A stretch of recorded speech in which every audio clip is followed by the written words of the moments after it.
वक्रतुंड महाकाय सूर्यकोटि समप्रभ निर्विघ्नं कुरु मे देव सर्वकार्येषु सर्वदा।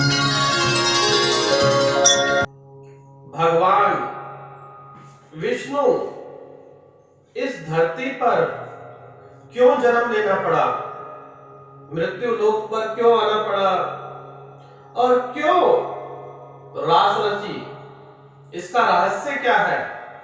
इसका रहस्य ये है, जो सृष्टि का पालन करते हैं, जब जब धरती पर किसी प्रकार से कोई भी कष्ट आएगा तो वह अवतार लेते हैं।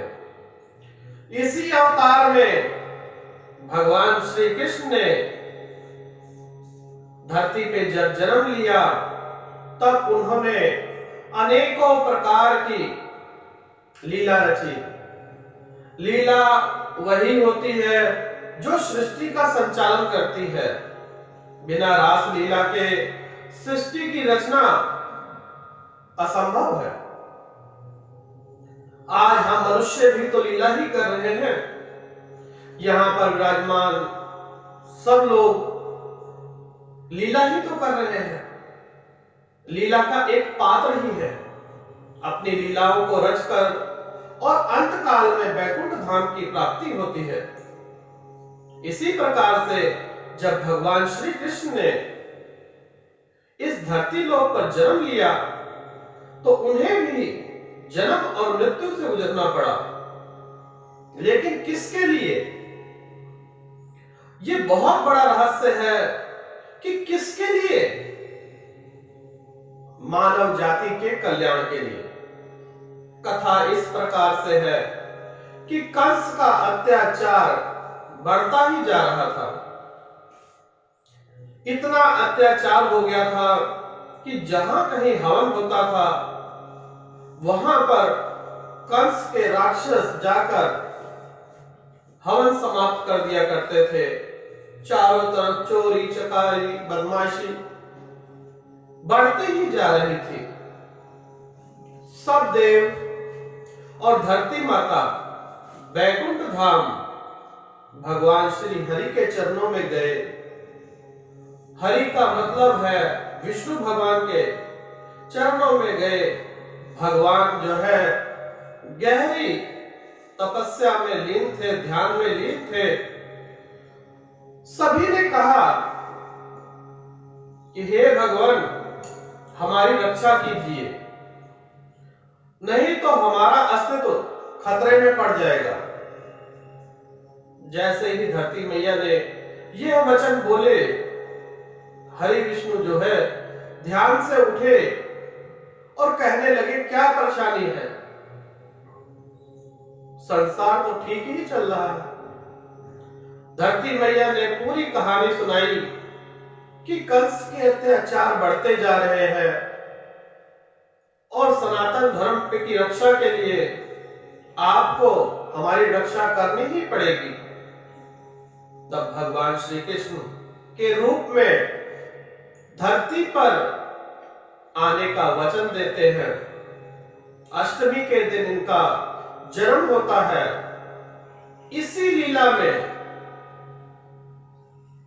नंद बाबा के यहां जन्म लिया, कर्म किए। यशोदा मैया, इनकी दो मैया। उसी प्रकार से एक दिन लीला हुई। कुछ गोपियां आई और कहने लगी, मैया तुम्हारे लल्ला ने मट्टी खा लियो है। कहने का अर्थ यह है कि उनकी सखियां आई और कहने लगी कि तुम्हारे बालक ने मिट्टी खाई है। मैया बड़ी क्रोधित हुई, कहने लगी, लल्ला मुंह खोल के तो दिखाओ, तुमने मट्टी खाई है? नटखट किशन कन्हैया कहने लगे, ना मैया, हमने मट्टी ना खाई है। इतने प्यार से बोले, मैया का दिल पिघल गया। और मैया तो मैया, मैया फिर कहने लगी, लल्ला तुमने मिट्टी खाई है? किशन भगवान कहने लगे, नहीं खाई। माता की हट करने पर जब मैया ने किशन भगवान का जब मुंह खुलवाया तो क्या देखती हैं कि उसमें पूरा ब्रह्मांड समाया हुआ है। बोलो ओम नमः शिवाय। यही बात थी जो पूरी सृष्टि का संचालन करते हैं, उन्हें भी जन कल्याण के लिए धरती लोक पर आना ही पड़ता है। जन कल्याण हेतु, और उन्होंने कितने ही कल्याणकारी रूप धारण किए जन कल्याण के लिए। मैया ने जब देखा कि पूरा ब्रह्मांड मेरे लल्ला के मुंह में समाया हुआ है, मैया मूर्छित हो गई। मैया को अपना असली स्वरूप दिखाया और उसके बाद सब कुछ भुलवा दिया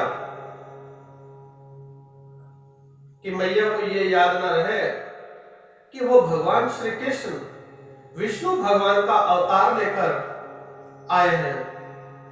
अगर आपको भी ज्ञात होगा तो आपके लल्ला में भी भगवान श्री कृष्ण विराजमान है। ये कथा उसी प्रकार से है, मानो तो भगवान नहीं तो पत्थर।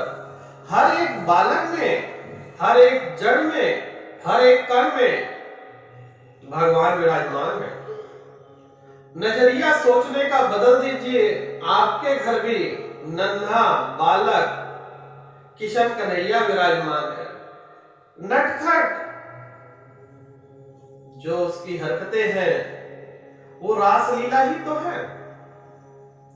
बचपन में जो रासलीला की जाती है, जवानी में वही बदल जाती है।